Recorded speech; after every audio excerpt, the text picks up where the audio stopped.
pitaju me za taj token. Ovi tokeni, to je kriptovaluta, to je neki novi vid biznisa i svega, zarađuju novo sa to.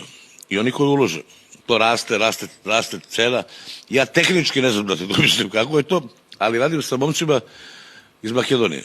I sad imaš ti Lukas, tvoj? Da, Lukas token, da. Lukas token. I mi smo ga pustili pre neki dan u opticaj. Mi radimo na konto da bi taj Lukas token bio još stabilniji. Svaki mesec po jedan nastup. Ako sam te ja razumeo, jebeš me na suvo ništa. Pa nisam ja sebe razumeo. I sad taj token postoji, to je kao kriptovaluta, to su pare koje ne vidiš. Imaš ih, a ne vidiš ih. Aha.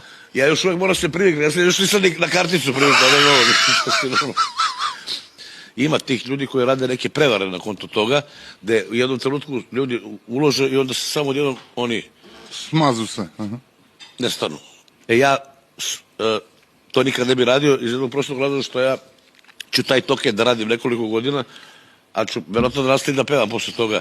A kad bi uradio takvu vrstu prevare koju neko nekad radi, onda ja više ne mogu ni da pevam, jer bi morao se sakrijem od ljudi od sramote. A gde ja da kupim taj token, Lukas? Pa to sad već mora da pitaš, ima to tu što ima i prodajnih mesta i možeš da kupiš preko tog tvog laptopa, gledaš samo. Ja ne znam ništa to. Pa ne znam ja, ali ima to, sve, svi se raspitaju, imaš oficijalni sajt na Instagramu, kaže ponovo.